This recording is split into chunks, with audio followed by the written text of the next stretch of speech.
this is, in my opinion, the ultimate practice for in training flow states where we're not cognitively doing it. This is the key thing. You can't force yourself into flow. You can't think yourself into flow. You can't effort yourself into flow because it's not about the cognitive mind doing it from that ego. It's about just softening and relaxing and letting the body take over. So TRE is just it's this process of invoking spontaneous involuntary movement so people can then experience in the whole spectrum of, what it is for them in the moment. Welcome, everybody. I am really excited to have a very special guest that I met quite some time ago. Today we have Richmond Heath with us. He is an extraordinary body worker, TRE trainer, a leader in the TRE community. He has got wonderful stuff to say about body-based healing. On top of that, he's also been a physiotherapist and a Bowen technique practitioner and Pilates instructor and worked with the Indigenous community deeply in Australia. And I'd love to chat about some of that. And so a huge welcome to Richmond, who also trains people to become TRE practitioners. So he's a real leader in our field. Over to you, Richmond. Hello, how are you today? Thank you, Jeremy. I'm very happy to see you. I think it was about 2012, I think, that we met at a global TRE summit in Stellenbosch in South Africa. So we're certainly aged a little bit since then over the last 15 years. That's right. Yeah, I think I trained originally in TRE 211, 212, and then there was the 210 and 211, and then there was the 212 summit when we were all gathering, those of us who were in deep, right? Mm. Yeah. Yeah, and look, and I have to say, like, I'm always, I often talk about South Africa in relation to TRE because in Australia we have, in my experience, the most heavily regulated, westernized medicine, evidence-based barriers to sharing TRE of any country in the world. And so I often share the story of I'm saying, it's almost so hard to get TRE open up because there's just not the research that the Western medical model can refer to and they need. But then I always refer back saying, in South Africa, the vice speaker of parliament or whatever was, trained to be a TRE provider and was teaching parliamentarians. So one of the, I always think about South Africa as such a wonderful example of how TRE can spread when it's able to move by word of mouth at a grassroots level. Unfortunately, in Australia, where we're really at the other end of the scale. And part of me wanting to bring TRE into a mainstream audience, because my background is as a physiotherapist, is, TRE at the moment is very much complementary alternative therapies. And, it's attractive to the hippie sort of 10% of the community. But for me, my real dream and vision is to get it into the mainstream Western medical model so that eventually, hopefully, sometime in my lifetime, it just becomes routine knowledge, like David Berceli always talked about it being birthright knowledge to understand this. In the last year or two, I started a clinical training program, which is a shorter online abbreviated training program for people who have diplomas or above. So, physiotherapists, osteos, diploma, basically body work, movement, somatic, exercise-based people who've already got a diploma of, got anatomy so that they can learn how to integrate it in their practice in a much shorter time frame. So that's kind of my passion and my dream at the moment, but it's still a long way in realizing it. That sounds great. I think we failed to define what TRE is for folks that will be listening to this acronym flying without a feeling for what it is. Let's talk and share about what is TRE. I'll hand over to you and let's flow backwards and forwards about this magical thing. Originally, TRE stood for trauma release exercises because the founder, David Berceli, was seeing spontaneous shaking and tremoring only in the context of stress and trauma, war zones, natural disasters.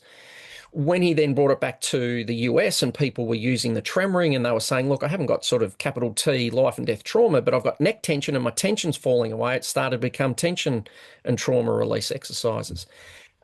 Then, people started to get stressed out because they're like, oh, but it's stress release, but it doesn't start with a T. And then I remember actually in South Africa where people are going, but the word for trauma in our language doesn't start with a T. What are we all going to do? Like it was this big, hullabaloo.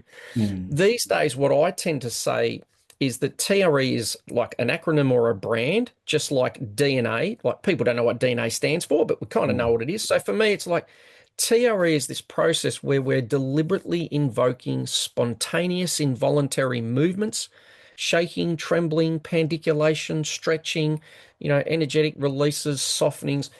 And we're doing that through just using muscle fatigue, and it's, largely through a trauma-informed lens.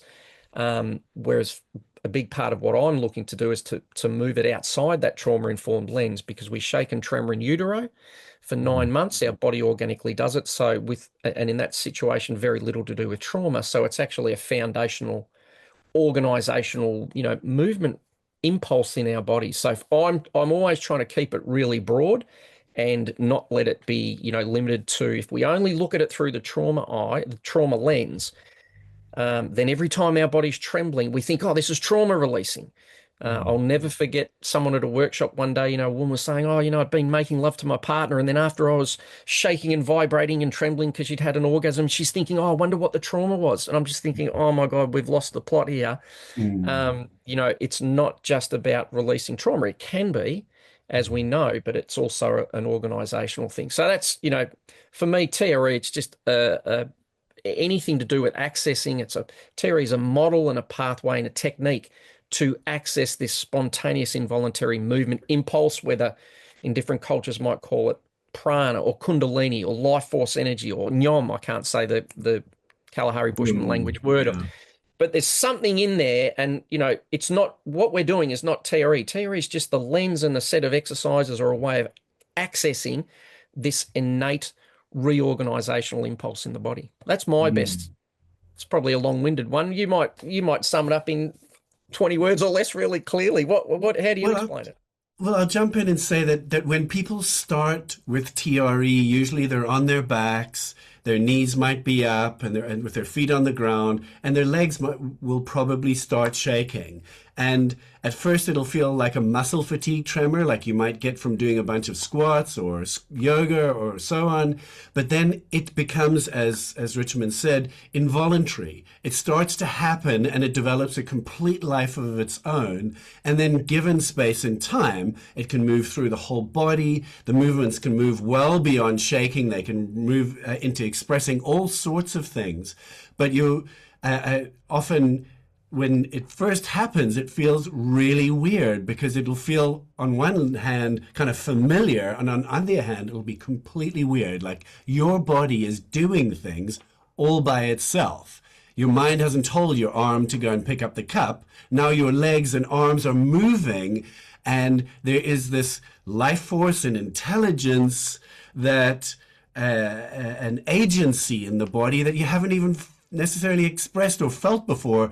And it's kind of shocking and beautiful and exciting and deeply comforting. And it's kind of weird. I mean, it's sort of remarkable and weird. How did that land for you? Look, it is weird in cultures that stigmatize and pathologize shaking. So in Western cultures, absolutely, this is weird. It's only a sign of, we think it's shock, so we try and stop it, or we think it's anxiety or PTSD or it's panic attack. But in other cultures where it's understood and used, there's no weirdness about it at all. So it's important to keep that sense that it's very much a cultural overlay. Yes. And what it also leads me into, I love the way you describe that sense of, your body's doing it and it's moving. And because this is one of the key elements for me, Jeremy, is when I started working with TRE, it was all about trauma release. It was all about the past. It was all about letting go. Whereas these days, I like to talk a lot more about flow states, and especially when we talk about performance and just performance in any area of life, not just music. It could be work, it could be sports, is that the ultimate experience of flow, peak performance states, not just the once off, but those little micro moments of flow that we all hit throughout the day, ultimately are those times where our conscious mind, our ego, is surrendered. It's aware, it's noticing what's happening, but the body is leading the process. And so this is where, for me, how we frame the tremoring often helps, or it often formulates how people are going to interpret it and experience it. So when we talk about, oh, you're going to lie down, we're going to do trauma release, instantly people start to associate everything with trauma. And I've got to regulate my trauma, and I've got to regulate the nervous system. And talk about, Whereas if we frame it and say, okay, your body shook and tremored for 9 months in utero. This has got nothing to do with trauma potentially. It's just the system's going to reorganize itself. If you need to have a particular memory cognitively, it will arise. But when we frame it as saying, look, what we're going to do is lie down, let your body move. As soon as it starts to move, we stop it so you can control it. It's like, I can let this happen, but I can stop it whenever I want to. People instantly break that association with shaking and tremblings about out of control and trauma. And in my experience, when we present it with that open way, very few people go down the sort of no, I haven't had anyone be overwhelmed in a workshop or anyone I've taught for years. Um, and people go into that with that state of, right, this is, in my opinion, the ultimate practice for in training flow states where we're not cognitively doing it. This is the key thing. You can't force yourself into flow. You can't think yourself into flow. You can't effort yourself into flow because it's not about the cognitive mind doing it from that ego. It's about just softening and relaxing and letting the body take over. So so that's why for me, I'm much more about like TRE is just it's this process of invoking spontaneous involuntary movement so people can then experience in the whole spectrum of, what it is for them in the moment. I love that. I think that's such a beautiful and really, really, really important framing around flow and essentially harmony in ourselves rather than like digging into the past and going into kind of deep traumatic release. Yeah, because I also want to say, just to share, as you know, I work with voices, and I would say that I work with a lot of highly anxious voices and people who do public speaking in high stakes environments. And one of the highest outcomes I have for my clients is to bring awareness and focus into their bodies while they communicate, speak and listen from their bodies. I'll even say speak from your body, and then it's like take your hands off the wheel and let the words come out as if you're speaking from the body. And it just comes out, and it's an absolute miracle. There's no clue where the words come from, and yet you'll be the most aligned, most clear that you could possibly be. And it's this state of flow, but this idea, which is not necessarily prevalent out there, that one of the most artful, deep forms of flow originates from and within the body. Yeah, absolutely, 100%. And it's impossible to go into a flow state if you like. This is the thing: is we think about flow as a psychological experience, but flow is actually a physiological experience. It's something that is organized and happens at the level of our physiology. And so if we have a level of stress or anxiety, if we're in an over heightened aroused state of fight or flight, or even, when you talk about that sense of feeling the body. So when we go into numbness, which is part of our sort of protective defensive responses, we cannot be in flow. This is this is where the tremor mechanism is so valuable, because none of us are cognitively choosing to go into a fight or flight response, or to freeze, or to go numb, or to go into our heads and intellectualize, or to, start to disconnect. And our senses, I know for me, in my background experiences, my peripheral vision will disappear and I can just focus in on one person. Like there's, or, you lose sense of sound, or like you say, you lose sense of in touch with the body. So all of those responses are happening unconsciously. And there are things we can cognitively do to try and calm our system down. But the limit of all our cognitive techniques is we can only ever control what we've got conscious control of, which is, estimates vary, but somewhere like 5% of our movement system we have conscious access to. The other 95% is completely involuntary. So these stress and trauma responses are happening subcortically, or, subconsciously. And this is where the sort of tremor mechanism is originating. So it's accessing our organisms, our physiology's own innate process to unwind those responses. And part of the key element around embodiment and sensing the body, we can't speak or sing from the body if we're not connected to it, and we're not in the body, that we're disconnected. And that disconnection is one of the overlooked parts of we talk about fight and flight and freeze, which is about the movement responses, but in those states, inherently they involve disconnection from the body. As soon as we go into sympathetic arousal, the blood flow from our hands and feet starts to withdraw, theoretically, so that, we if we're fighting for our life or running across the savannah, if we cut the feet, they're not going to bleed to death. But with that loss of blood flow, we lose sensation in the hands. So even at any level of stress, we start to lose connection. And my personal story, Jeremy, which I never knew. So as a child, I learnt piano.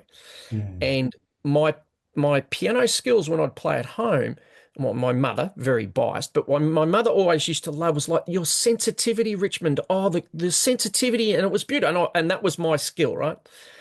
But I can still remember many things. One was, playing at one of the concerts, and my hands are just like frozen rocks. And I'm doing everything I can just not to make a mistake. It's the most wooden performance you've ever had. And then at other times doing exams, and my sister, who was older than me and was a pianist, putting my hands in these boiling hot sinks full of water to loosen my hands up before the exams, just because she said, oh, it'll help your hands feel loose. But, as a young child, I had no idea of going, oh, okay, this is just the classic freeze response. This is anxiety. At that point, it was just like, oh, you get tight under pressure. So that's where understanding these patterns is so valuable, because if we can down-regulate the nervous system through the tremor mechanism, so we've got a deeper level of groundedness, embodiment, then all of a sudden the quality and the tone, the timbre and the quality of our hands and our voice and our body movement and our, like you say, our words, our speech, that sort of flow state creativity where things are flowing out. If we're not in a calm, grounded, embodied state, then we can never perform. We can never perform naturally like that. And ultimately, isn't it? That's what people resonate with the performance. That's what moves people. It's not how technically correct it was. It's not whether I hit the right pitch, but it's the softness and the emotionality or the vibration that's in our body. And we can't have that if we're in any level of sort of stress or trauma states while we're performing. Yes. Look, I mean, I launched a piano album in 2012. I'd never done any piano lessons before it. And I wrote it, there were piano pieces floating around the TRE community that I'd written. And when I launched that album, I've never been more scared before a performance in my life. And I said my hands were like ice blocks. It was like trying to play with these absolutely rigid fingers. I mean, I was awful, but that's how it went. Well, it was interesting. Let me just say, you weren't awful, because if anyone's out there and you can get access to what was the name of that album? Piano Nocturnes, Volume 1. Nocturnes. It's brilliant. So, you're a very, I know the feeling. You're an extremely harsh judge, and you might have noticed how it might have felt a bit wooden, but if there's anyone out there, if you haven't heard it, they are really, really beautiful, beautiful tracks. You. Look it up. I always forget about that album. It was actually the live launch that was dreadful. The recordings themselves were okay. I played okay. Yep. I just, I even did TRE on the night of that performance just beforehand, and still went into this kind of rigid freeze response. It raises an interesting question, which I'd love for us to explore. It is this relationship between mind and body.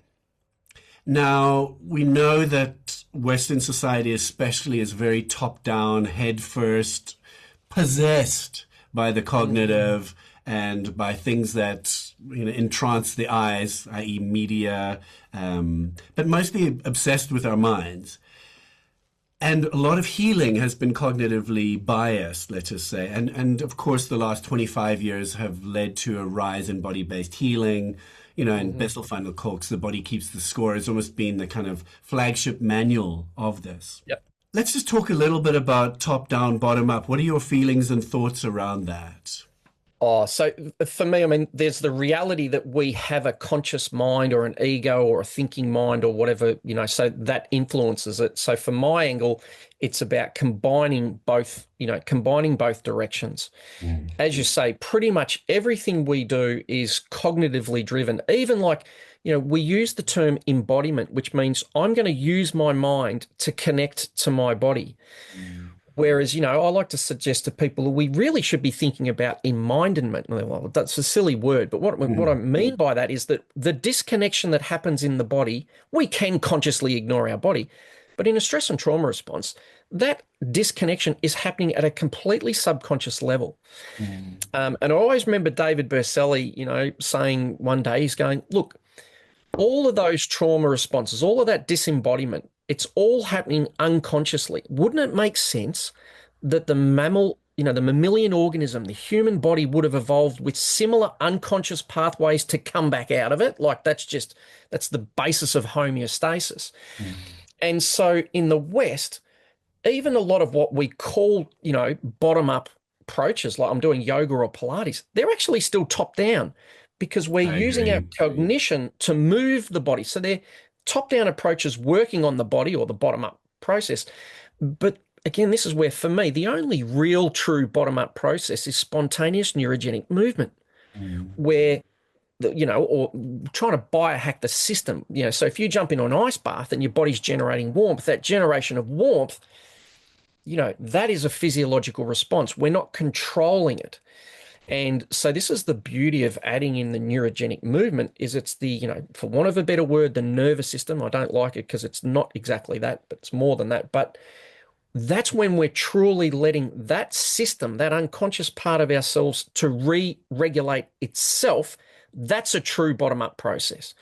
And so this is why, for me, it's not about getting rid of everything else, but as you said, the last 20 years, we're starting to recognize, the body in trauma, Bessel van der Kolk, as you spoke. But what happens is we're all going, oh yeah, we're all having these unconscious defensive responses in the body. Now what we've got to do is come and do cognitive therapy to fix them, rather than going, hey, the body's got this unconscious process to protect itself, to disconnect us, to disconnect, push the mind away, for want of a better word.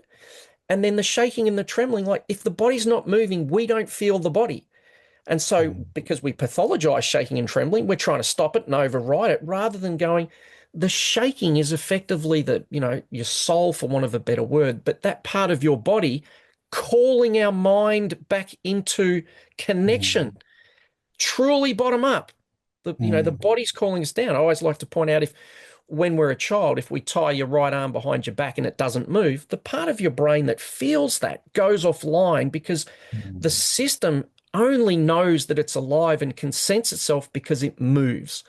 Not just movement of the body through space, but the pulsation in the tissues and the blood flow and the energetics and the vibration. So for me, it's not about not using all of those techniques, those top down, because, the classic example is if you're about to perform and you can't go, hey, everyone, I'm just going to let my body shake for 5 minutes on stage, knowing how to use, cognitive tactical box breathing or 4-6 breathing to calm your system in that moment is incredibly valuable. But what we miss is then going, if that's the case, that calming, this has been my experience, is a cognitive override. So the system is responding one way, we're effectively controlling, and it's, in my opinion, it's not necessarily quite true healing or groundedness, but useful in the moment. But then if we let that system down regulate itself and disconnect the association with that experience and the trauma response, then the nervous system gets back to a state of groundedness and calm. And like that happened, that finished, and that's what builds resilience and capacity to then perform under that pressure in the future. Yeah, there's so much in there. I mean, I just want to share, I love a description that I use is that one of the things I found with TRE is it would be, for me, the experience was it was a little bit like the body was meditating the mind. It was like dragging the mind back down.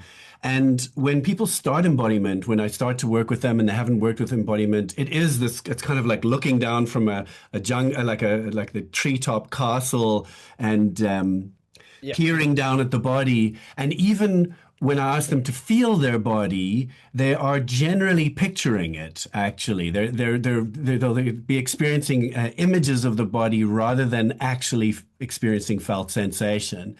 I'll often actually ask them once they've spent time, like if we were to focus on our feet right now and the sensation on our feet simultaneously, I'll ask them to also, once they've gotten used to just breathing and relaxing and making contact with a part of their body, to then notice that their mind is creating what I'll call like a black and white imaging of the body. Like, for example, if we aim to feel our toes, felt sensation of our feet and our toes is generally much more blob-like rather than actual toes.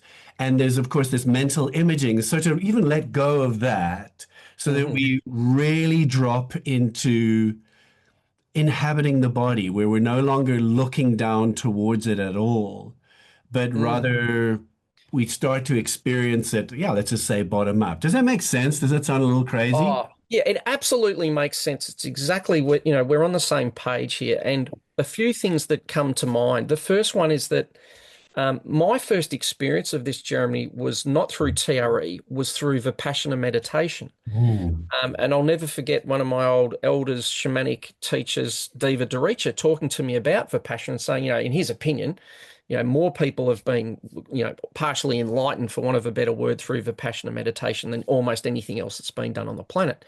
Mm. And the experience of that was simply just observing through the sensations in the body. These days in Western, we research it as body scanning. Mm. But you just sit there and you meditate 14 hours a day. You just keep sensing and feeling into the body. And the critical point for me was, at some point, there was a shift where my conscious mind stopped projecting outwards and instead started to soften and receive. And that's when my body was then free to move because it wasn't being inhibited. Not that I was consciously doing it. So, one of my favorite exercises, and again, I think language can be incredibly important, because in the meditative community, what all I'd ever heard about was this state of the witness state or the observer. Mm. And what I like to talk about is the difference between the witness state, where there's a sense of I'm watching outwards or I'm observing, I'm doing it. And we all know that. And you can go into massively deep states of focus and meditation with clarity and precision. But that sense of what you're saying is there's an image downwards and you're looking out towards the body, versus what I like to call the receiver state, which is then when we start to experience the body and the sensations are coming back up to us in that conscious mind. And again, this ties into performance, especially music and sound. Is what I often like to do with people is, when they're tremoring, is I'll get them to pay attention to the sounds that are around them, because our nervous system in that very deep protective state is constantly scanning everything around us, and it's projecting outwards and making a map. Where is that sound? Is it safe? Is it, so there's an outwards experience. And so what I'll do is guide people to just use their ears to listen and let their mind map out where are those sounds. And then I'll invite them to pick one of the sounds, might be a car or an air Mm. conditioner. And all I'll generally say to them is, now know that you can only hear that sound because the sound waves are traveling from that object towards your ears. So Mm. now that you know that you're safe, stop trying to listen and just sense your ears and relax and let the sound waves come to us. And generally, just about everyone will feel this instantaneous shift, the difference between listening and Mm. hearing. Lots of sages Mm. talk about it, the difference between looking and seeing. It's all sort of semantics. And what it is this subtle shift between that outwards projection Mm. versus just being open and letting our senses be open and receive. And that's the exact same thing. I don't know the language, like we have looking versus seeing, we have listening versus hearing, but we don't have one that would say, feeling the body. Perhaps I'd say the difference between feeling the body and sensing the body, where in feeling, there is this sense that I am looking down, I am connecting, Mm. I am looking outwards to feel Mm. what's there. And my experience at Vipassana, when my body first started to move, was when somehow Mm. that flipped.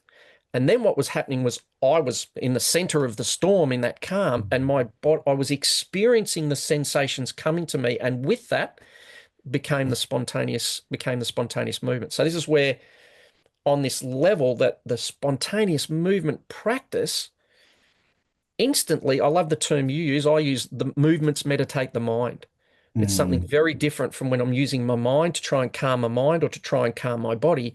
When this life force, which is far more wise and powerful and, organically, innately wise than I'm ever going to be, this is what we start to tap into. And in the Western world, we've just completely sort of missed the boat. We're starting to study flow states and different stuff. But this is the opportunity that the tremoring and using the TRE lens to connect into it is offering us.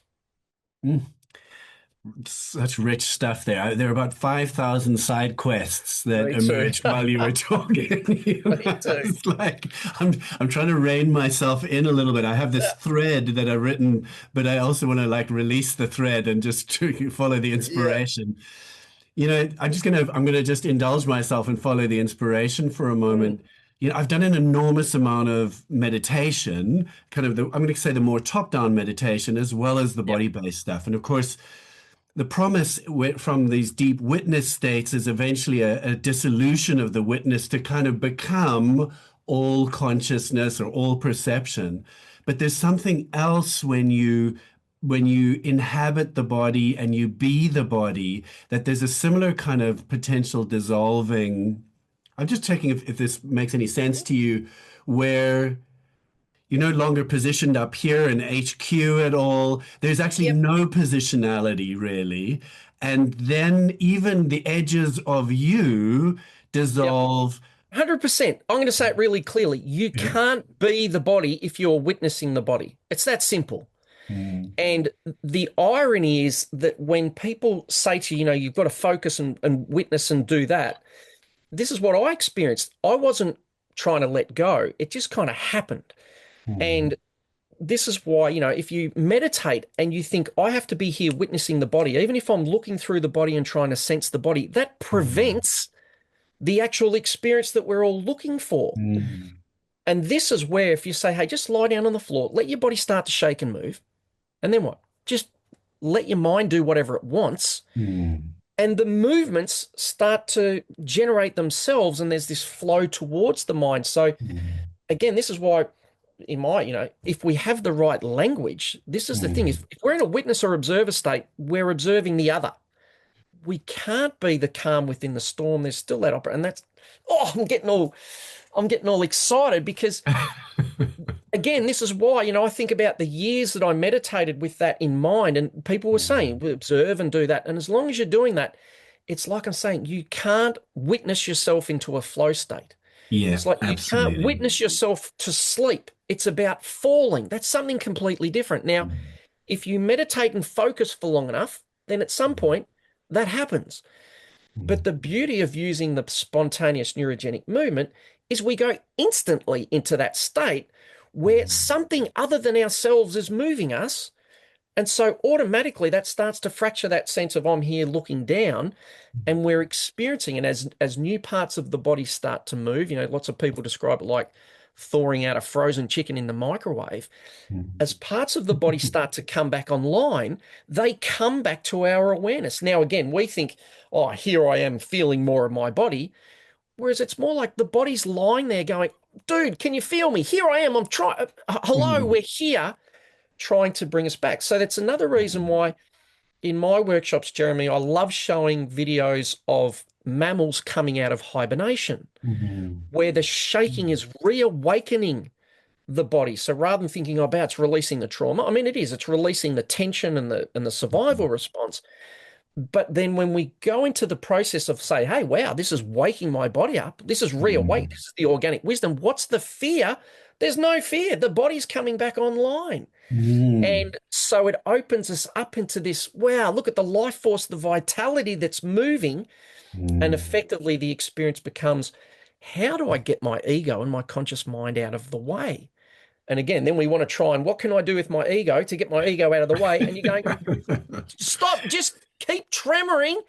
Yeah. And so what I tend to say to people, like when TRE was started, and this is a big picture sort of thing. In my experience, we had David Berceli was teaching it, and then very much TRE got Mm, taken over by the psychotherapeutic community. And it mm, all became about you've got to regulate, you've got to co-regulate, you've got to do all this. It became really vigilant, mm, and really over-focused and framed through this trauma lens, mm, this trauma lens work, rather than getting to the people saying, you know what, if you trust this innate life force in your body, there's nothing to be afraid of. mm. And that framing itself has a massive impact on how people experience it. Because if they're going, oh my God, the tremors are building up, this is big trauma releasing, then people are going to have a response to that. If they're like, Yeah. oh my God, I'm coming back to life, the vitality is flowing through me, there's no fear, then there's just a completely different experience in the moment. And ultimately, and David Berceli would just say, just lie down and just let your body tremor. And so these days, again, in the early days, I'd like, oh, you've got to stay present. You've got to make sure you don't drift off. These days, I say to people, let your body move and let your mind go. If you Mm. go off drifting back into the past and visions and memories and stresses and traumas, just let it happen. If you drift off into anxieties or dreams of the future, if you drift off into spirit dreaming, just let it happen. It's all okay. And what happens is that as the body moves and generates and organizes itself, our thinking does the same thing. Whereas we've all been trained, I've got to control the mind. That's Mhm. like saying lie down and control your body. You say, just lie down, let the body organize itself, let the mind organize itself. My favorite term at the moment, Jeremy, my boss, I say, just get on the bus. You just get on the bus, take a seat, look out the window. You don't have to Mm. drive the bus. If it feels too much, press the bottom, press the button, press the stop button. That's what we do in TRE. Slide your legs out, take conscious control. But otherwise, just let go. And when I first started learning TRE, that was the biggest impact for me. Is Mm. I would come home with a racing mind. I was teaching Pilates full time. I was juggling like 5 or 6 different people with different exercises at the same time. I would dream about exercises. I would wake up and my mind was thinking about exercises. And then all of a sudden, I would start doing tremoring and it was just like instant Satori or instant Zen state. It was just like Mm. bang. Now, these days, what tends to happen is I notice that as soon as I start tremoring, my mind is instantly, it's grinding and chewing the bones of stuff that's unresolved and stuff I'm stressed about in the future. But over the period, there'll be I'll just keep watching it. And then all of a sudden there'll be this moment, there'll be a little gap in the thoughts, or there'll be something happy will come into my mind and it'll reach a still point. And then from there, we start to go into creativity. So ultimately, the reason I'm saying is it's about just getting out of the way, not trying to manage the mind, not trying to calm it down. That'd be like saying, manage the physical tremors, control them, stop them, do this, direct them. Just go, no, just get out of the way, let the body move, let the mind move, and let's see how we go. And as you know, and anyone who's experienced TRE or Mm. worked with TRE, what happens is we seem to just get more relaxed, more embodied, more authentic, more alive, more calm, more grounded, more relational, because it's a mammalian response. It's not a technique. It's not a modality. It's just Mm. this is the way our systems or our organisms, reorganize themselves, Mm. relate back to ourselves. So from that place, we can relate to and with and receive the world around us. Most people, when I came to TRE, have never or seldom truly given up control Hmm. and surrendered and just let life and and most have never let their body do anything of its own accord. Yeah. And there's this extraordinary opportunity of and a dialogue that happens when TRE begins. Am I doing this or is this happening? Okay, it's happening. Do I feel okay? Do I feel safe to let this happen? Yeah. And there's a process that happens, and then okay, I'm just going to let my body do this, and Yeah. maybe even trust it and start to love my body and be grateful for what it's capable of. And when I look at speaking and anxious interactions, social Mm. interactions and engagement, there will invariably be anxiety in the body, a whole kind of hypervigilant, controlling, fearful, Yeah. trying to manage the situation, set of conditioning operating. And if you get up on a stage to do public speaking, all of that controlling, fearful conditioning is exactly what's going to keep you from being able to speak. Mm. And and a real flow state, as we're saying, is this ability to let go and let trust the system.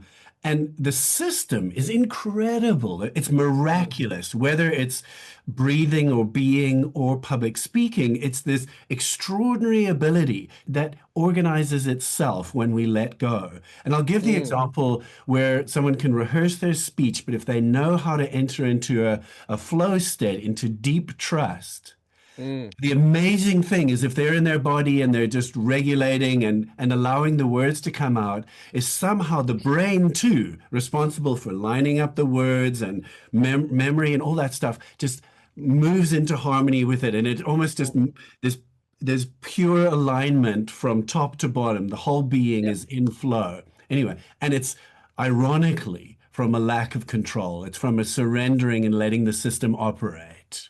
That idea of letting go of control is almost instantly tainted with negativity or a Hmm. lack of control. And to be fair, that's that's real for our ego and our conscious mind, that its greatest Hmm. gift is the ability to have control. But I find it fascinating that I don't even just have the word and say, okay, so there's when we've got a lack of control, let's call that trauma. But when we've got a release of control, there's a better word. When Yeah, I we're like that. releasing control, we've got the ability to allow, we're choosing to allow. Or Hmm.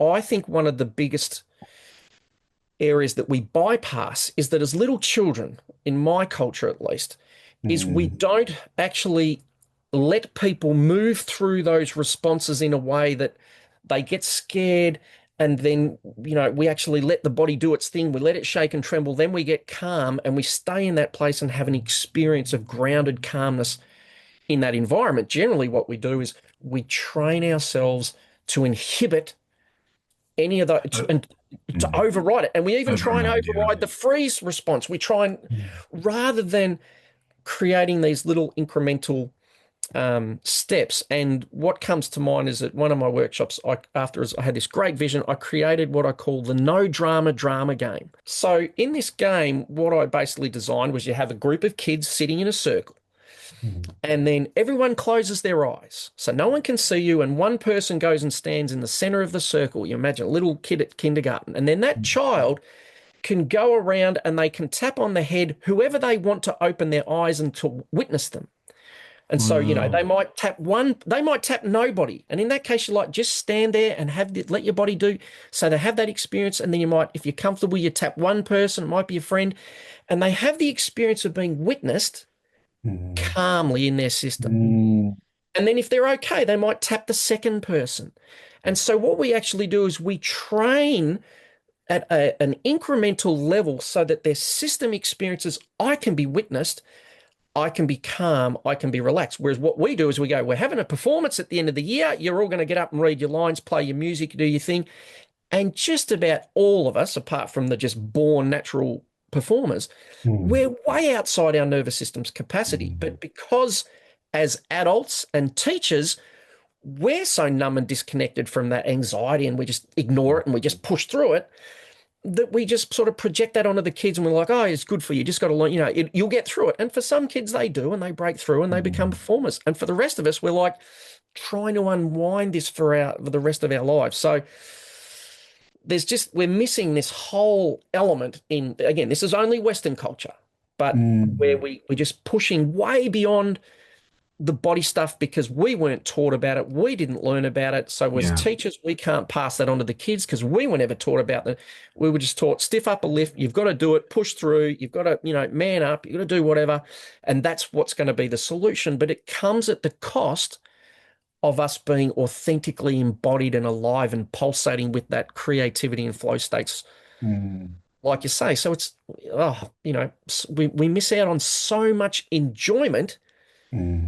where it becomes a performance rather than someone just being themselves, sharing themselves, and there happens to be other people around experiencing that. It becomes, I'm up here Hmm. performing for you, and there's this whole disconnect as well.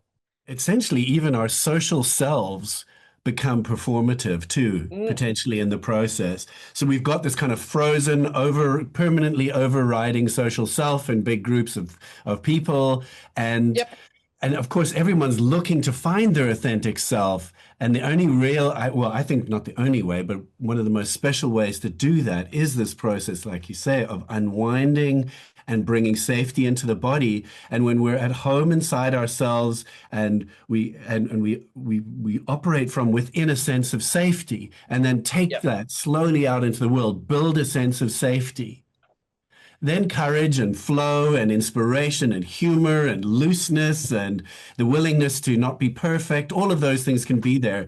But while we're frozen in this kind of performative, I have to be perfect, self-critical, kind of conditioning, just a bunch of conditioning, it's really hard to escape, especially if one's trying to escape through cognitive lenses. Absolutely. And I want to follow on what we were talking about there with safety, because again, in the early days of TRE, it was like we have to create safety. We have to create the conditions of safety. I taught that because that's what I was told. Mm, We have to co-regulate. These days, what I like to express to people is say, what do you think is actually moving you? mm, Safety, the tremors are an expression of safety. mm, It's safety that's actually moving you because the body won't tremor and come back to life if it's not safe to. This is why we see, if a cat's got a mouse, the mouse plays dead, not consciously. The organism plays dead, and if it runs, that stimulates the predator. So deeply built in is the body's neuroceptive or deeply unconscious knowing in the nervous system of when it is safe to reawaken. mm, And again, this becomes even understanding that if your body is shaking, that is safety expressing itself. mm, When we come at tremoring from that, it completely shifts. And it's not just, often it's an intellectual thing that we've got to, oh, right, I've got to let go of the idea of the tremors are dangerous. I've got to create safety. So, like all of that stuff. The mm, first thing is, but if we don't have that understanding, that it's impossible to experience the tremors of safety. We think, oh, I have to cognitively create safety. I have to resource, find something out there. Safety becomes something that my ego does. mm, Whereas when we truly drop into it and it becomes deeply grounded and embodied in our system, mm, the tremor is the safety. The mm. tremor is the expression of the safety. And the more that it moves, the more safety is moving. And then the whole story and narrative about getting overwhelmed and it being dangerous, it all falls away. Yeah, I want to take this one step further, which is, and and in both of our languaging, we've talked about safety, calm, grounding, etc. And there can be in nervous system work and embodiment work a pathologizing of mobilized states. Yes. In other words, anger, anxiety, and freeze, as if there's something wrong with me when I'm Yeah. going into activated states. And I think this is one of the things about flow states is that they include mobilization. And we want to learn how to balance, have almost this anchor, call it safety, this home, this foundation of safety, grounding, I don't know what else to call it, while being mobilized. It's appropriate to be able to find anger when we need it, and it's appropriate to be excited and nervous in front of 1,000 people. That's okay, and it can propel us into an extraordinary performance. The key word is ecstasy. I That's the love thing. It's like, that. Yeah. we talk about in the West, we talk about mobilization with safety. We're still really looking for it. Whereas what we're talking about now, and this is what, David Berceli talks about all the time, he uses the word Mm, pulsation, or we mm, could use the word rhythm. And again, mm, in the TRE world, it's all about, oh, we've got to calm down. We've got to release the tension rather than saying, yeah, we want the body to release tension, but we also want the body to generate tension. That's a word for power. That mm, same thing. We all want to calm down because we're stressed. And you're going, we need to calm up. What's that mean? That means mm, we need to be able to allow our organism to come to life, to mm, express with ecstatic expression, mm, to be able to sing with massive rhythm and power and nuances and strength and volume. One of the great books, Bradford Keeney's book on shaking medicine, he mm. talks about this where he says the West, what we've done is we've gone across to Eastern cultures and we've brought down the calming reflex because we're all stressed. Mm, Slow down, be quiet. You've got to be mindful and everything's got to be dead still and stationary. But of course, all of the great traditions will talk about the stillness in the movement or the movement in the stillness. And the thing mm, is, until you experience it, doesn't make sense. But the moment when you're lying there and your body's shaking and you're kind of having this experience of, I'm not doing that, I'm not moving, I'm not creating the movement, you have that experience and all of a sudden it makes sense at an embodied level. And, again, this is what's exciting is when people lie on the floor rather than going, oh, let's try and release the trauma mm, just calm down. It's like, no, let's let the organism wake itself up. And this mm, is what, Bradford Keeney sort of says is the full cycle, the full rhythm is about huge high capacity for arousal, not in an ungrounded, mm, disconnected state, but in a deeply embodied expressive state. mm. And then that's where the rhythm that then from Yeah. that place we go into deeper peace and stillness and relaxation. And from there, we come back out in the pulsation, like the breath in, the breath out. You know, when I think about speaking as well, it's this ability to move between states, but to persuade and to be passionate about the subject you're speaking about, or with friends, to passionately speak and to move into humor. It requires excitement and looseness and the willingness to play. Like these are beautiful states. But if they're really going to be relational and connected and heart-centered, the body's got to be there. Yeah. That's right. The body's got to be there. And when you say that, again, this is something I've heard and I really like this. Was someone explained to me once again with the English language. They said the word passion and the origins from, Latin or whatever is around suffering. And so often I will feel when, like, even in this talk, I feel myself getting more animated and bigger, but I can feel that there's an element of frustration. It's like, oh, why isn't everyone listening? Why isn't everyone doing this? We should. And what's fascinating for me, and people often say, oh, you're so passionate. These days, when I hear the term passion, I'm like, oh, okay, right. I've got a little bee in my bonnet. Something's happening. Right. And the reason I say this is because there's a little level of charge in the system, whereas the word enthusiasm actually comes from the origins of en is in and theo is God for, in that language. So it's like being filled with the Spirit. And again, the reason I'm saying this is this subtle difference between when I'm passionate, it's me and my ego and I'm pushing, and when I'm full of enthusiasm, it's that flow state where what is being shared and expressed, it's like not me. I'm like a conduit. I'm like the pipe. I'm like a didgeridoo.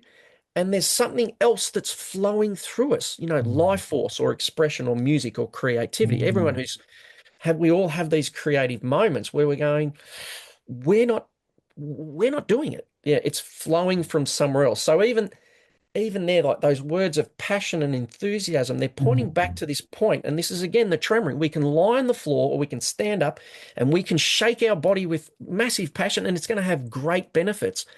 But there's something different when we're able to somehow open ourselves or be opened, and something else moves us and something else flows through it. And I think that's, I think ultimately when we move beyond the little ego benefit of I want to feel better, that's what really gets me enthusiastic about TRE and what it's doing on the planet. Is it's reconnecting us with this something else that's other than our conscious mind and our ego, and bringing us and that to life as a way of, life force flowing and expressing through us. I think folks will be really interested to know how they can do more or learn more about TRE.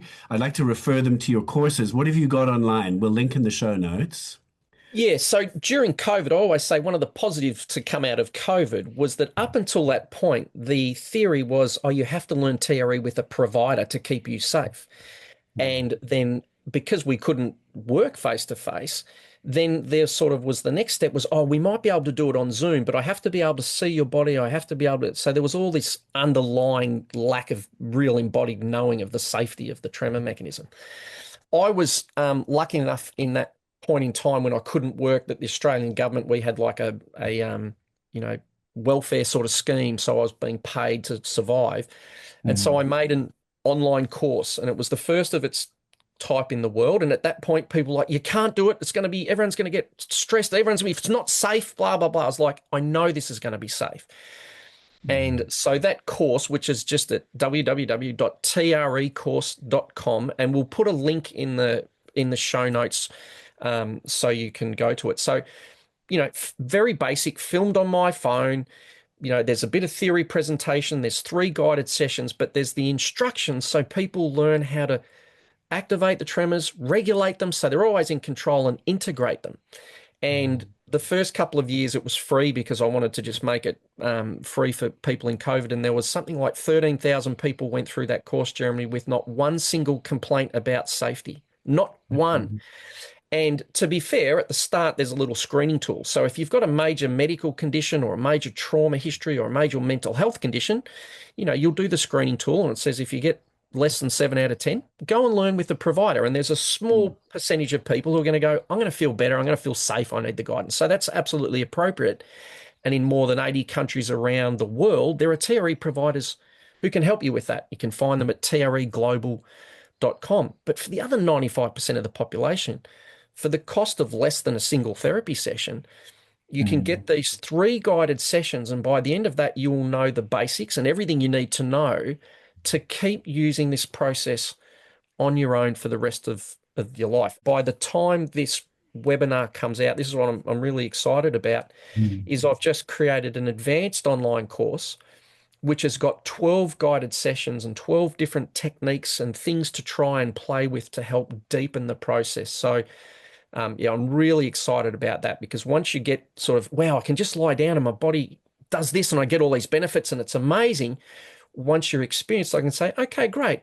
Have you thought about getting off lying on your back and rolling on your side, or going on your hands and knees, or standing in a doorway, or pushing here?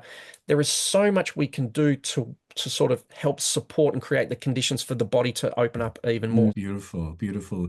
Yeah, it's such a gift to the world, this technique, or rather the neurogenic tremors, and having access back to them. And it absolutely changed my life. It changed my relationship, I could say, with my body, but with my relationship with life. And I definitely was much more running my life from my head, and it introduced this natural ability, or just a shift in focus, or a shift in awareness, or a shift in state of being to operate more from my body. And I found for my clients this training to move down, I call it to be low slung, to just be down here and operate from here with a heavy set of hips and, big feet on the ground, like hobbit feet with lots of hair on them, kind of planted. Yeah. It's incredible that we can have the same being just up here. If we're inhabiting up here, we can be hyper vigilant and scanning and working out what other people want us to do, and trying to think of what we're going to say next, and Yeah. stressing about stuff. And I like to call it a giant pattern interrupt. To be able to just move down into our full selves, we can quite quickly, although it's not that easy to learn, or rather it takes time to learn to inhabit, we Yeah. move into another part of us that flows with life. And it feels so much better. It's so Yeah. much less stressful to live down in here. Our Yeah. minds are biased towards what's the next problem I need to solve. As that Stanford research said, a wandering mind is an unhappy mind. And we don't want to pathologize the mind, but just the more Yeah. we bring focus into a body that just sort of is, Mm. for me, the better life feels. No, I totally agree. The way I think I'd say it is, a wandering mind is a protected nervous system. Yeah. That's kind of, Yeah. our wandering mind, like as children, the mind is designed to engage, and that's what I'd say. But what I know we have to wrap up, because, people, we've got to move on to life at time. But there's one element I really want to talk about. Yes. This is a really key element for me. Mm.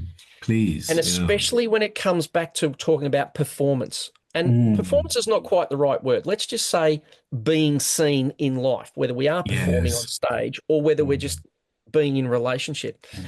And this is the primary, what's the word? The primariness of our face. And the reason I Mm. say this is what I've seen over the last 15 years is someone can be sitting there and they're almost crying and their face is scrunched up, and people will say, where do you feel that in the body? And what we all do is we look from the neck down and we try and feel it Mm. somewhere in our torso, because we've all been told that we're in our heads too much. So Mm. we've all been taught, oh, you've got to get out of your head. Mm. And what I like to point out for people, a couple of things. The first muscles, the first part of our body that we get conscious control over and that we get embodied in, is the facial muscles. Wow. And so what happens is when we focus on the body, you just think about it, we all tend to go, oh, where is it down here? So someone can have their face all scrunched up, they're just about crying, and the therapist's like, where do you feel that in the body? Rather than going, duh, it's all over my face. And I love this that. is Yeah. right. And so I always find this fascinating. This has been something I Mm. really focus on in the last 5 or 10, probably Mm. 5 years, is you look at all the videos of people tremoring on just about all the videos of people tremoring, you'll find they can have their body going crazy like fireworks. Their body's rolling over. Every part of their entire system, his body is moving. Nothing is happening in their face. It's the weirdest thing, because the primary part of the body that we disconnect from is the face. Mm. This is the mask. long before we Yeah, have yeah, yeah, body yeah, armor, yeah. This is brilliant. is I the love it. face. Yeah. And so this is why I want to, this is what I want to say this is because from the earliest experience of being seen in terms of Mm, that consciousness that evolves in a baby is to do around our eyes and our face. mm, Slightly different with the same thing is happening with touch.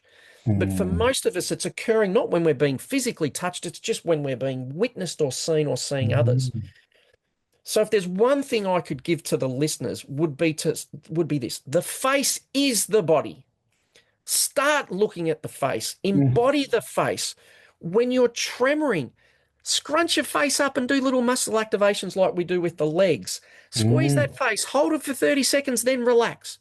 Couple of minutes later, open the jaw up, open the eyes out, stick the tongue out, activate those muscles, then relax, see if they want to get involved. Put your hands on your face. The face is the missing link when we talk about the body, but it's the primary area, for most of us. Again, it's a generalization because if you've been hit in the shoulder, well, that's where your trauma is going to be. But mm, for most of us, the amount of disconnection mm, through the facial muscles mm, is far and beyond. So I always like to say, if you were lying down tremoring and every part of your body was moving like crazy apart from one arm, you'd think, how weird is this? But people lie down and every muscle in the body's going crazy, but nothing in their face. I'm like, this is mm, ludicrous. And all too often, just because we've inherited this model of like we're two in our heads and we've got to focus on the body, mm, that's true. I'm not saying don't get focused in the body, but mm. start with include the face, include the head, include the scalp, include the full height of and then you get into your energy. Anyway, I'm on a rant again, but that's what I want to say is because that's the face. Hopefully it's brought some laughter to some people, it's brought some warmth and reawakening to mine. That is going to help us be more embodied when we're performing, whether we go back to music or giving speeches or that sense of letting our face be free so that it can move and it can be seen in all the gory and the glory of our humanity. That's Richmond. That's an absolute mic drop moment. I have not worked with the face like that. I'm totally lit up by what you're saying. I'm really buying it. I'm really intrigued by it. I work, as you know, with communication and speaking, and when people freeze and they develop freeze responses in what I'll call their communication system, of course, they develop a facial freeze, and the whole face becomes this wooden mask that will not move. And I hadn't considered that one could TRE the face, so I'll be looking at your advanced course, and I recommend everyone does too. Start with the beginner one and look at the advanced one. What's happened to me during this interview and the energy that's moving and the freedom that's come, Mm, like this for me is, I always like to say to people, get up off the floor, people, in terms of TRE. Let the experience that we have when we lie on the floor, which is we surrender and we let the body move and express, let that happen in daily life. mm, Bring that forwards. If we're frozen, let the face freeze. If we generally there's going to be a cry, there's going to be something, mm, and that we are, my vision is that people stop thinking of, oh, TRE is my little practice that I lie down. They're going, mm, no, does your organism stop living and pulsating and animating you while we get back up off the floor and we go back into that control rather than just going, just let this stuff flow. And somehow in amongst the bumps and the highs and the lows and all the things where you go, oh my God, I got really angry and people was, mm. we seem to survive and we have a little bit more freedom and a bit more humanity. It is this the art of all of this is to bring it into the world, as you say. And I think for my work is really about being a human around other human beings. And it's this question of, I think humans often develop a fear, or we carry even as a species, a fear of each other. Mm, And what would it be like to work through that fear, to be fully in ourselves, safe mm, but mobilized, or maybe there's a different word, enthused, mm, and what happens if we interact with each other and work through the kind of freezes and defenses that we just naturally carry as conditioning mm, when we are seen, when we stand up to be powerful and visible in front of people, or just when we sit down to have a difficult conversation with a loved one? What happens if we are mm, fully here as opposed to our kind of shut down conditioned self? And it's potentially also a movement from a kind of a narrow, very narrow me into a real sense of we. into us as a collective and a deep, deep care for us and an enjoyment of being us. This has been absolute magic. I feel we could have gone on for another hour and a half without blinking, but it's just been such a treat to share this time together. Thank you so much. It's a pleasure, Jeremy. It's so awesome to reconnect. It's been too long. And, I can also hear David Berselli, tapping me on the shoulder going, yeah, this is good, Richmond, but, just shut up, stop talking and do some tremoring for a while.